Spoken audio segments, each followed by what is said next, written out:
Because I'm a journalist, and Fred Friendly taught at the school when I went to school, and I met him a couple of times. He at that point he was a little into maybe being too into being Fred Friendly at that point.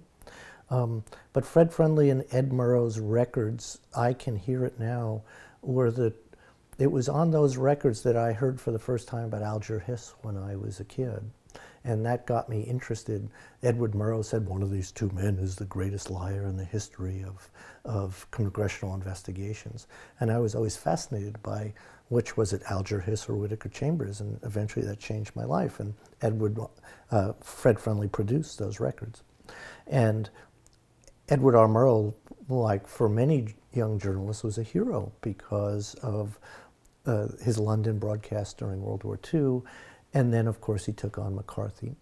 And so Joe Wershba was somebody who was a friend of Alger Hiss, and he got me in touch with Palmer Williams, with Millie Bonsignori, and a couple of other people who worked at CBS.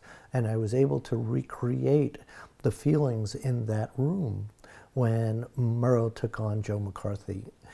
And they all were worried that their lives, their professional lives, were over that night. And Murrow insisted that they go ahead anyway, that this was important. And it turned out to be the beginning of the end of Murrow's career at CBS, because it was William Paley who said, "I get a stomachache every time you're on the air." And they gradually reduced that, because that show was extremely important. But Murrow basically threw himself under the bus for the American people, and was no longer after that the power at CBS News.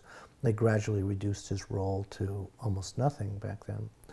And one of the things that Paley complained about, and it's an interesting, and I think Frank Stanton too, which said, this is the first time we're weaponizing television. And, you know, they were weaponizing it for a good reason. Somebody needed to take on McCarthy, and Murrow believed that they had an obligation to do it.